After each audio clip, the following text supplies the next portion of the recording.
Hi guys, it's Kim Barker here, and I have just finished reading a book that I would like to tell you about today. And the book I finished is Develop Exponential Power, Stop Chasing It and Let It Chase You. And the book is by Bjorn Martinoff, and it is an amazing book. Michelle Lucas on the cover, she says this book is an indispensable guide to executives, leaders, and aspiring leaders alike, including anyone who wants to truly succeed in business, politics, and life in general. I completely agree with Michelle. I am sad because this book is over. And that, my friend, is a sign of a good book. I must confess that I am a huge fan of Tony Robbins, Oprah, Gandhi, Lao-Tzu, Joseph Campbell, Reverend Dr. Michael Beckwith, and now Bjorn Martinoff. Yay. There are so many wonderful quotes from amazing individuals in this book. I think they could have just created a small book just on the quotes. However, this book is a new guide and theory to achievement beyond your wildest dreams. It's not just about becoming successful in your life, it's about developing exponential power, hence the title. The thing that sets this book apart is that it addresses the subject of power in ways that most of us have never thought of power before. Power is often misunderstood, and Mr. Martinoff tells us that everything we knew about power is wrong. He provides us a new guide or lens to view power from. It's true power, inner power, the power to control ourselves along with the appropriate will that truly enlivens and inspires us. I assent with a quote by Lao-Tzu, which says, "He who controls others may be powerful, but he who has mastered himself is mightier still." This book addresses power from the standpoint of action, alignment, authenticity, belief, choice, commitment, contribution, courage, detachment, empathy, faith, flexibility, focus, fun, gratitude, growth, and on and on. For the purposes of this brief review, we will review 4 of the principles in this book. But the list is extensive in how power relates to each of these gifts or actions. So the first one is the power of faith and how to have certainty in uncertain times. Faith is what keeps you going when the dark clouds roll in.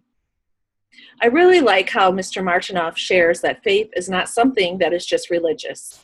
He goes on to say that faith transcends religion in the sense that even non-believers often exercise some form of faith in their life. He encourages readers to look at their own lives. You'll find that some of your biggest accomplishments often come from your wildest leaps of faith. So, when you take this leap, hold on to faith. And there is a quote in this book by Reverend Martin Luther King Jr., which says, "Faith is taking the first step, even when you don't see the whole staircase." The power of fun. He looks at the principle of fun and the power of it. How to have more energy when you need it most. I believe we were created and put on this earth to have fun, as much as possible. Obviously, not every work moment can be fun, but at the end of the day, do you want to do business with someone who makes you smile and is easier to get along with? I know I do. Networking, collaborating, or problem solving is so much easier with those you can have a couple of laughs with and a little fun with. When your boss or your colleagues do not believe in fun, the work days can be long and treacherous. I speak from experience. Trust me, I have experienced that one wholeheartedly. I have a bumper sticker in my home office that says, "If it's not fun, why do it?" I recently bought it from Ben & Jerry's store in Burlington, Vermont, and I think it was their flagship store. But again, I'm not saying that life can always be fun and games, but a little levity in life in the workplace can be a great thing. Dale Carnegie is quoted in this book, and he says, "People rarely succeed unless they have fun in what they are doing. And I really agree with that. The third principle we'll look at is the power of luck. How to have more luck on demand. Bjorn Martinoff, quote, has a saying in the book, and I quote, "Luck is when opportunity and preparation connect." Most people think of luck as a positive, unpredictable, uncontrollable occurrence. It's something you can wish for, go for, but you never really expect it to happen. Yes, you can get lucky accidentally. However, the luckiest individuals are those who create opportunities and prepare for them rather than wait and get caught by surprise. U.S. President Thomas Jefferson has said, "I am a great believer in luck.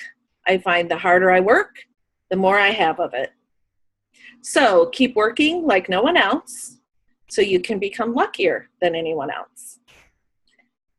Ed Bradley in the book says, and I quote, "Be prepared, work hard, and hope for a little luck. Recognize that the harder you work and the better prepared you are, the more luck you might have." The power of vision. The pain will push you until the vision pulls you, says Reverend Dr. Michael Bernard Beckwith. Not having a clear vision is really, really scary. And the reason is, how can you expect to get there if you don't have an idea of where you are going? People, companies, organizations, communities, and nations should have a clear vision on where they are going. A vision created by a team is an extremely powerful thing. A vision can be expressed as a statement, picture, collage, drawing. In the article, "Why Making a Vision Board is the Smartest Thing You'll Do This Year" by Vinay Kumar, Elizabeth Lucas, and Deborah Nystrom, my colleague Deborah Nystrom shows examples of visual creative vision boards, including mine. And if you are a leader of an organization, every employee should be able to share what the vision is for the organization. As Bruce Lee once said, "As you think, so shall you become." There's a quote in the book by Reverend Dr. Howard Thurman. "Don't ask yourself what the world needs. Ask yourself what makes you come alive, and then go and do it. Because what the world needs is people who have come alive." I could go on and on about the different chapters in this book. I really appreciated the power of humility and how being powerful and humble makes one unforgettable. How many of you know people that are so accomplished and are just the most down-to-earth people? How many of you who know someone who is very accomplished and they have an ego the size of Manhattan? Don't you agree that the former is so much more impressive? I'm always amazed when reminded how powerful gratitude is in paying it forward in life. As a believer of the law of attraction, which is simply the statement of the principle that like attracts like. For example, the more grateful you are, the more you are rewarded with things that you are grateful for.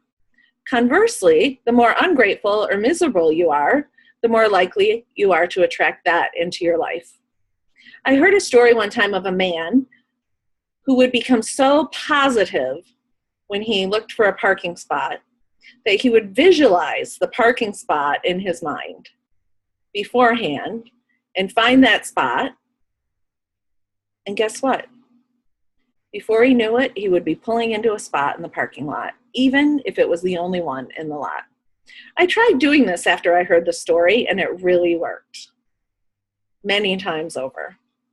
Gratitude makes sense of our past. It brings peace for today and creates a vision by tomorrow. And that quote is by Melody Beattie. I intend to read this book many more times in the future. My initial plan is to take each chapter and focus on it for about a week, and then I will probably read the book from front to back again. There are exercises in each chapter that take you to the deeper level and help you put these principles into action. They encourage you to be thoughtful, reflective, practical, and action-oriented. As Roland Sullivan says in the foreword of this book, that in our new, ever-changing, borderless, and flattening world, there is nothing more practical than guiding principles to support the kind of results people and organizations desire. Leaders today need to hone in on the key competencies of successful leadership that are in this book. As the warning states on the back cover of this book, if you are looking for single-digit growth, this may not be the book for you. The cover of this book has a picture of what appears to be a man in a power suit. However, don't let that fool you. This book is almost more important for women as well as young people today. In short, this book is for anyone who believes there is room for double-digit growth in their life. I highly recommend this book, and I would love to hear about the experiences you've had reading this book. Feel free to email me at kimjbarker@gmail.com. Thank you.